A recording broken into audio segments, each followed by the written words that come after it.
अस्सलामुअलैकुम मेरे दोस्तों, सज्जनों और बेलियों। मैं हूं इजहार अहमद और वेलकम करता हूं आपको किचन गार्डनिंग चैनल पर। और उम्मीद भी रखता हूं कि आप सब लोग खैरियत से होंगे, फिटफाट होंगे, अच्छे अच्छे से कामों में खूब अच्छे से बिजी होंगे। बाहर के दिन आ ही गए। बाहर के दिनों का मतलब कि पौधों में नई जान, पौधों के ग्रोथ करने का, बढ़ने का दिन आ चुका है। जैसे जैसे गर्मी बढ़ती जाएगी वैसे वैसे पौधों की ग्रोथ भी बढ़ेगी। और जब पौधों की ग्रोथ होने लगती है तो उसको खाद भी दी जाती है, क्योंकि ग्रोइंग सीज़न जब हो तभी खाद देने का रिज़ल्ट अच्छा मिलता है। ऑफ सीज़न में हम खादें यूज़ करते हैं लेकिन उसका अच्छा रिज़ल्ट हमें नहीं मिलता, क्योंकि पौधों की ग्रोथ थमी होती है उस वक्त। तो हम फर्टिलाइज़र पर फर्टिलाइज़र, खाद पर खाद देते रहते हैं। खाद देने के असली दिन आए हैं अब, मतलब बाहर के दिनों में 15 फरवरी से बाहर के दिन शुरू होते हैं, मतलब पौधों के ग्रोथ का सीज़न शुरू हो जाता है। तो 15 फरवरी से खाद देना भी हम शुरू कर देते हैं ताकि पौधों की ग्रोथ अच्छी रहे। नए नए पत्ते निकलते हैं, ऐसे में उनको खाद की ज़रूरत होती है। जिस तरह इंसान का बच्चा बड़ा हो रहा हो तो उसको मल्टीविटामिन्स की ज़रूरत होती है। कुछ ऐसे फूड की सप्लीमेंट की ज़रूरत होती है जिससे उसकी ग्रोथ ज़्यादा बढ़े, उसका जहन ज़्यादा काम करे, उसका कद काठ ज़्यादा बढ़े। तो बस यही हिसाब पौधों में भी होता है। तो आज मैं बात करूंगा इसी के ऊपर कि हम खादें देना शुरू कर दें अपने पौधों को। अब खादें कौन कौन सी दें, ये भी काफ़ी कन्फ्यूजन होती है। सबसे पहले मैं बताऊंगा वो खादें जो रूटीन में यूज़ की जाती हैं। नर्सरी हो, फार्म हाउस हो, हॉर्टिकल्चर हो, एग्रीकल्चर हो, हर जगह पर इन खादों का यूज़ किया जाता है किसी ना किसी तरीके से। खादों के मामले में NPK सबसे नंबर 1 पर आता है, क्योंकि इसके अंदर सभी कुछ पाया जाता है जो पौधे की ज़रूरत होती है।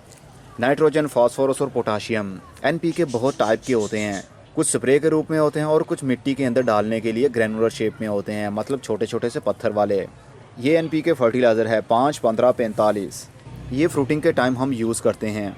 इसके ऊपर मेरी सेपरेट वीडियो बन चुकी है, बहुत जल्द आपको देखने में मिलेगी कि केमिकली फर्टिलाइज़र और ऑर्गेनिक फर्टिलाइज़र का क्या फ़ायदा और क्या नुकसान हो सकता है। इस वीडियो में हम बात करने वाले हैं अपने पौधों को खादें देना शुरू कर दीजिए अभी से। चाहे केमिकल खाद हो, चाहे ऑर्गेनिक खाद हो। देसी खाद भी आप दे सकते हैं और केमिकल भी दे सकते हैं, नो इशू, लेकिन एक लिमिट के अंदर रहकर। बहुत ज़्यादा खादों का इस्तेमाल करना भी नुकसानदेह हो सकता है पौधों के लिए। मैं कभी कभी ये दोनों फर्टिलाइज़र भी यूज़ करता हूँ जो वाटर सोल्यूबल होते हैं, मतलब पानी के अंदर मिक्स हो जाते हैं, और इसका स्प्रे पत्तों के ऊपर करते हैं और फ्रूट के ऊपर करते हैं, या फूलों के ऊपर भी किया जा सकता है। अगर रूटीन से हम इनका यूज़ करते रहें तो अच्छा रिजल्ट मिल सकता है। पहले मैं इन चीज़ों को बहुत बेकार समझता था और बुरा कहता था केमिकल को, लेकिन जब किसी एक्सपर्ट ने मुझे बताया कि जो आप दवाइयाँ खाते हैं वो भी तो केमिकल में ही होती हैं, तो वो भी मत खाया करें। असल में उनके कहने का मतलब ये था कि केमिकल बुरी चीज़ नहीं है, अगर हम उसका ओवर यूज़ करते हैं तब वो बुरा रिज़ल्ट देता है। अगर उस केमिकल खाद की लिमिट के अंदर रहकर उसको यूज़ किया जाए तो अच्छा रिज़ल्ट मिलता है, और हेल्थ के ऊपर भी कोई बुरा असर नहीं होता। और ऑर्गेनिक पर भी आप यूज़ कर सकते हैं।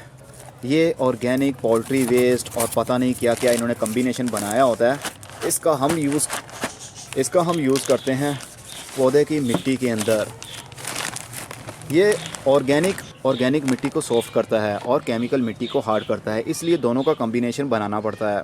एक मरतबा ऑर्गेनिक या केमिकल को यूज़ कीजिए और दूसरी मरतबा केमिकल या ऑर्गेनिक को यूज़ कीजिए। स्टेप बाय स्टेप गैप देकर आप यूज़ करते रहेंगे तो अच्छा रिजल्ट मिलेगा। मिट्टी भी हार्ड नहीं होगी, मिट्टी सॉफ्ट रहेगी, उसके अंदर माइक्रो ऑर्गेनिज्म भी बढ़ते रहेंगे और पौधे की नीड भी पूरी होती रहेगी। यूरिया खाद बहुत ही कॉमन सी एक खाद है जो फसलों में यूज़ की जाती है। चावल हो, गेहूँ हो, मकई हो, ऐसी फसलों को बूस्ट करने के लिए ये बहुत ही यूज़ की जाती है। यूरिया खाद वही जिसके वाइट वाइट से दाने होते हैं। ये करीब 2 साल से मेरे पास है, लेकिन अभी तक हाफ केजी भी यूज़ नहीं कर पाया मैं। ये यूरिया खाद सोर्स है नाइट्रोजन का। नाइट्रोजन से पौधा लंबा होता है और ग्रीन होता है, उसके पत्तों का रंग भी ग्रीन होता है, और लंबा चौड़ा पौधों को करने के लिए ये यूज़ किया जाता है। लेकिन अगर थोड़ा सा भी इसका ओवर यूज़ हो जाए तो आपका प्लांट मर जाता है। मेरे बहुत से प्लांट्स इस तरह मर चुके थे जब मैं बिगिनर था, नया नया था इस हॉबी में, इसलिए तब से मैं डरा हुआ हूँ और इसको मैं यूज़ ही नहीं करता। तो इसकी जगह गाय का गोबर आप यूज़ कीजिए, बहुत अच्छा रिजल्ट मिल सकता है, या फिर 20-20-20 NPK यूज़ कर सकते हैं। और अब मैं दोबारा से 1 किलो की पैकिंग में NPK जो ग्रैनुलर शेप में होता है, पत्थरदार शेप में होता है, ये लेकर आया हूँ। पिछली बार भी मैं लेकर आया था लेकिन वो छत के ऊपर पड़ा रहा और उसके ऊपर बारिश हुई और वो मेल्ट हो गया, उसके बाद वो पत्थर बन गया। तो इस बार मैं फिर से नया लेकर आया हूँ। असल में मैं ज़्यादा ये यूज़ नहीं करता, इसलिए मेरे पास पड़े पड़े बेकार हो जाते हैं, लेकिन ऑर्गेनिक को मैं टाइम टू टाइम यूज़ करता ही रहता हूँ। और एज आ फर्टिलाइज़र खाद के रूप में हम कंपोस्ट भी यूज़ कर सकते हैं, उसका भी बहुत अच्छा रिजल्ट मिलता है। ये रही कंपोस्ट शुगर कैन मड की हो, गाय के गोबर की हो, आप उसको यूज़ कर सकते हैं। चाहे पत्तों की खाद हो, लेकिन पत्तों की खाद ठंडी होती है, हमने अपने पौधों को बूस्ट करना है। बूस्ट करने के लिए नाइट्रोजन वाली खाद यूज़ करनी पड़ती है, जिसके अंदर थोड़ी सी हीट भी हो, ताकि पौधों को बूस्ट किया जा सके। ये गो ग्रीन कंपोस्ट है। 5 किलो वाला ये बैग होता है 600 रुपये में। ये कंप्लीट पॉटी मिक्स है। सिर्फ कंपोस्ट लीजिए और डायरेक्ट उसके अंदर पौधा लगा दीजिए, आपका पौधा भी भर नहीं होगा। अब मैंने इतना कुछ दिखा के आप लोगों को कन्फ्यूजन में डाल दिया है, तो आप घबराइए नहीं। जो लोग ये ले सकते हैं वो लें, जहाँ से मर्ज़ी लें, चाहे आप पाकिस्तान से हैं या इंडिया से हैं। जहाँ से भी आप लेना चाहते हैं, करीब में कोई भी शॉप हो या ऑनलाइन किसी से मंगवाना चाहते हैं, तो आप खाद ज़रूर मंगवा कर रखा करें। ये गार्डनिंग में बेसिक चीज़ें होती हैं, जिनका टाइम टू टाइम यूज़ करें तो आपको अच्छा रिजल्ट मिल सकता है। बहुत सारी वीडियोस के अंदर हमने देख लिया है कि चाय की पत्ती यूज़ करें तो ये हो जाएगा, डिस्प्रिन की गोली यूज़ करें तो पौधे बढ़ने लगेंगे, ग्रीन फूड को, वेजिटेबल वेस्ट को ग्राइंड करके उसका पेस्ट पानी के अंदर मिक्स करके वो पानी पौधों को दे तो पौधे अच्छे ग्रोथ करने लगते हैं। जिन जिन लोगों ने ये सब चीज़ें यूज़ करके देखी हैं, क्या उनको अच्छा रिजल्ट मिला? मैं आपसे पूछता हूँ, अगर आपने यूज़ किया, अगर आपने चाय की पत्ती यूज़ की है या डिस्प्रिन की गोली यूज़ की है, क्या आपको लगा कि आपके पौधे की ग्रोथ हुई है? मुझे नहीं लगता कि हुई होगी। एक्चुअली ये सब नेट के ऊपर सर्च करने के बाद में वीडियोस बना दी जाती हैं और लोगों को जोश दिलाया जाता है कि ये यूज़ करें, लेकिन उसके यूज़ करने से कोई फ़ायदा नहीं होता, जिसकी वजह से हम डीमोटिवेट होने लगते हैं। इसलिए ऐसी चीज़ें यूज़ कीजिए जिसका वाकई ही में असर होता है, चाहे वो केमिकल के रूप में हो या फिर ऑर्गेनिक के रूप में हो। ऑर्गेनिक के रूप में सबसे बेस्ट मेरे नज़दीक गाय का गोबर है और दूसरे नंबर पर कंपोस्ट है। कंपोस्ट भी काफ़ी टाइप की होती है। बेसिकली जब डिकम्पोज कर लेते हैं हम गाय के गोबर को भी, तो वो भी कंपोस्ट बन जाती है, लेकिन वो काऊ डंग कंपोस्ट बनती है। जो पत्तों की खाद होती है वो लीव कंपोस्ट बनती है। और जो गन्ने का वेस्ट होता है, जब गन्ने का रस निकाल लिया जाता है, जब उसके वेस्ट को डिकम्पोज किया जाता है, तो वो शुगर कैन मड कंपोस्ट होती है। मतलब मड उसका होता है, जो वेस्ट होता है उसको डिकम्पोज करने के बाद उसकी खाद बनाई जाती है। तो आप यूज़ करें, चाहे केमिकल हो चाहे ऑर्गेनिक हो, किसी से भी मुंह मत फेरिए, लेकिन एक लिमिट के अंदर रहकर। ग्रोइंग सीज़न जब होता है तो पौधों को ज़्यादा खादों की ज़रूरत होती है, और जो ज़मीन के अंदर पौधे लगे होते हैं उनको तो इतनी ज़रूरत नहीं होती, लेकिन जो गमलों के अंदर हमने पौधे लगाए होते हैं वो हमारे ऊपर डिपेंड कर रहे होते हैं। हम ही ने उनको देना है जो उसको चाहिए। इसलिए हमें अपने हॉबी को बढ़ाने के लिए, उसका अच्छा रिज़ल्ट पाने के लिए हमें ऐसी खादें यूज़ करनी ही पड़ेंगी। अब बात कर लेते हैं खाद के यूज़ पर कि कितनी खाद होनी चाहिए। खाद को आजमाने का बेहतरीन तरीका ये होता है कि थोड़ी डोज से उसको स्टार्ट किया जाए। केमिकल खाद यूज़ करने से थोड़ा सा डरना चाहिए, मतलब उसकी ज़्यादा डोज नहीं देनी चाहिए।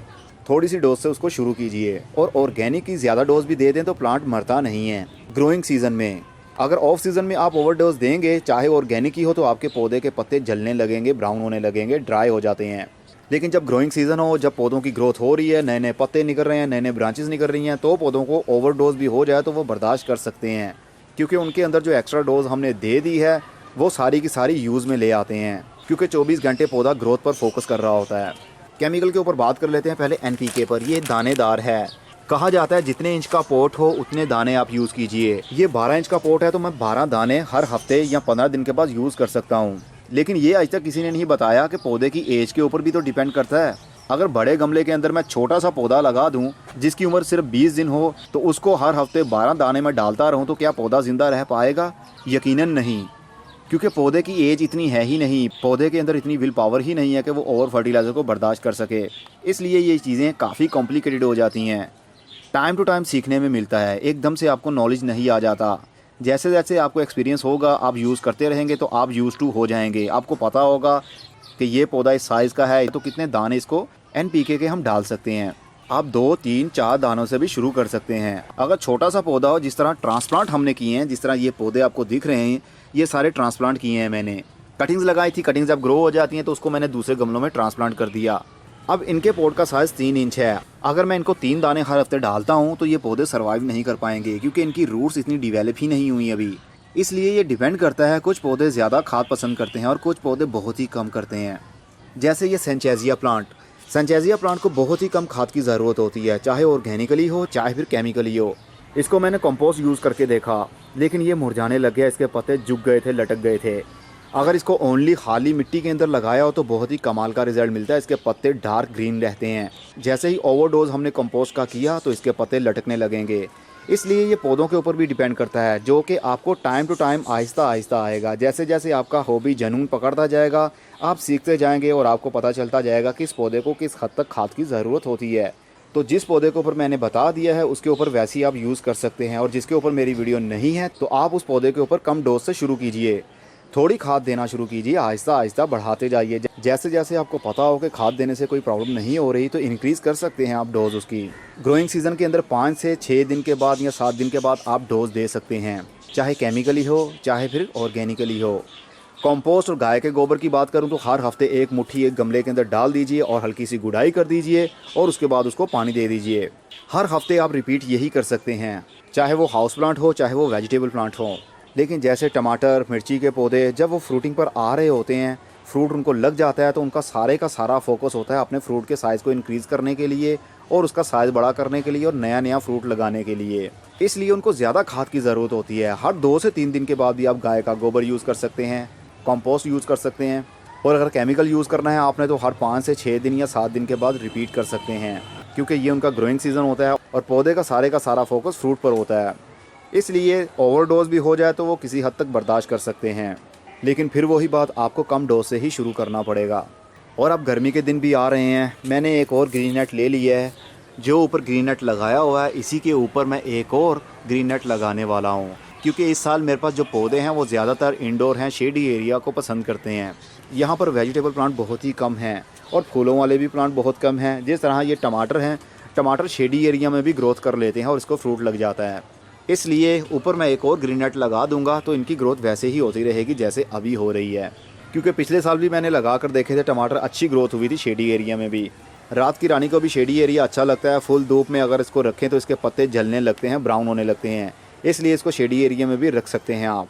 पत्तों वाली जितनी भी वेजिटेबल्स हैं उनको भी आप शेडी एरिया में ग्रो कर सकते हैं, लेकिन मिर्ची शेडी एरिया में ग्रो नहीं होगी, उसको फुल धूप की ज़रूरत होती है। मिट्टी कैसी होनी चाहिए इसके ऊपर मेरी वीडियो ऑलरेडी मौजूद है, और कुछ दिनों के बाद सॉइल के ऊपर भी वीडियो मेरी आ रही है, किस टाइप की सॉइल होनी चाहिए और मेरे नज़दीक सबसे बेस्ट सॉइल कौन सी है, मतलब पोटिंग मिक्स ऐसा कौन सा है जो मेरे लिए सबसे अच्छा रहा। और एक नई चीज़ भी स्काई सीड वालों को मैंने बोला है कि वो मुझे ला कर दें, और रिसेंटली ही मैंने नेट के ऊपर सर्च किया pomace stone. Pomace stone basically बहुत ही लाइट वेट पत्थर होते हैं, छोटे छोटे से, जिनके अंदर वाटर होल्डिंग कैपेसिटी भी होती है। उनको एज अ मल्चर भी यूज़ किया जा सकता है, सॉइल के अंदर भी मिक्स किया जा सकता है ताकि सॉइल सॉफ्ट रहे और ड्रेनेज सिस्टम भी उसका अच्छा बना रहे। जैसे ही सैंपल उनके पास आता है तो मैं उसके ऊपर वीडियो बनाऊंगा और आप लोगों के साथ शेयर भी करूंगा उसके क्या क्या फ़ायदे हो सकते हैं। अब आहिस्ता आहिस्ता मैं आपके साथ हर किस्म की इन्फॉर्मेशन शेयर करूँगा। गार्डनिंग में क्या क्या यूज़ किया जाता है, उसका क्या क्या फ़ायदा होता है, उसको यूज़ करना चाहिए या नहीं करना चाहिए, सब के ऊपर मैं आहिस्ता आहिस्ता वीडियोज़ लाया करूँगा। लेकिन घबराइए नहीं, ऑर्गेनिक के ऊपर भी ज़रूर लाया करूँगा और ऐसे टॉपिक्स भी लाया करूँगा जो देसी टोटके से बनते हैं। मेरा मकसद ये है कि हर किस्म की इन्फॉर्मेशन आप लोगों को होनी चाहिए गार्डनिंग में। हम गाय का गोबर और कंपोस्ट को लेकर ही चलते रहते हैं, इससे आगे हमें पता ही नहीं है कि क्या क्या चीज़ मार्केट में मौजूद है और उनके क्या क्या फ़ायदे हैं। अच्छा रिज़ल्ट पाने के लिए हमें सब कुछ यूज़ करना पड़ेगा। अभी तक के लिए इतना काफ़ी है, फ्यूचर में काफ़ी मेरी इन्फॉर्मेशन बड़ी वीडियोज़ आ रही हैं, उनका आप वेट कीजिए। उन वीडियोज़ को देखकर काफ़ी इन्फॉर्मेशन आप लोगों को मिलेगी। अब मैं चलता हूँ, खुदा हाफिज़, goodbye, see you and tata, और अपना बहुत सा ख्याल रखिएगा। चलिए खाद देने का तरीका थोड़ा सा देख लेते हैं, किस तरह हमें अपने गमलों के अंदर खाद भरनी चाहिए। खाद केमिकली हो या फिर ऑर्गेनिक खाद हो, खाद अपने सरफेस पर आप डालिए, लेकिन ये याद रखें कि ट्रंक के पास बहुत सारी खाद हमने नहीं फेंकनी, और केमिकली खाद तो ट्रंक के साथ बिल्कुल टच नहीं होनी चाहिए। अगर केमिकली खाद यहाँ पर टच हो जाएगी तो उसकी अपनी एक हीट होती है जिसकी वजह से ट्रंक गलने लग जाएगा। जब भी खाद यूज़ करें पानी के अंदर मिक्स करके यूज़ कर लीजिए, या फिर जब मिट्टी के अंदर यूज़ करें तो सरफेस पर साइडों पर आप डालिए।